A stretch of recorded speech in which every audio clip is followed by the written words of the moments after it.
College sports did not teach you discipline. In your college athletics days, you had coaches, you had strength coaches, you had dietitians, you had athletic trainers, you had a set practice schedule, you had this big code of conduct for the athletic department you had to follow, you had team rules, you had GPAs you had to meet, you had this very clear system that you had to abide by, and if you didn't abide by it, there were consequences. It was not necessarily easy to follow, but it was something that you knew the lane that you had to stay in. That can be kind of disguised as discipline because it's something we carry over traits that we had then, like waking up early, working really hard, being used to working long hours, but those things aren't actually discipline. It's when you remove that structure and you remove that environment and that system, like still doing the things you need to do. For example, I work from home.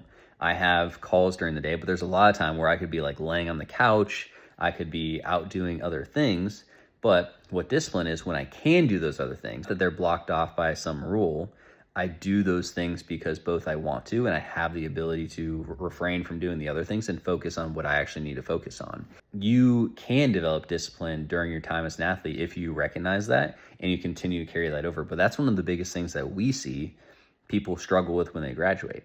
They're like, well, I was so disciplined when I was an athlete. Well, no, you had this system in place that made you follow it. Then you remove it and you don't have discipline to do the things you need to do because you're pulled in so many different areas. And I think people say they're missing motivation or they're not as motivated when they were athletes, but the system was set up to create that environment for them that made them do those things. Now it's about learning what discipline actually means. When you have the opportunity to do other things, you still do the things you need to. Now, it doesn't mean you have to go out and like skip social events or like eat super strict, eat chicken, rice, and broccoli forever. But you have to have a certain level of discipline or something like, okay, well, like this is what it actually takes now for me to achieve my goals. I can still do these other things, but those can't be the only things I do. For example, you can have a social environment, like you can go out and spend time with friends, but if you're out drinking 4 or 5 nights a week, or you are like eating fast food every meal, yeah, you probably need to have some discipline to be able to like not drink 4 or 5 nights a week, or have some discipline and not eat fast food every day, or be able to say, yeah, this is something I actually have to focus on because my health depends on it, which allows you to unlock other things.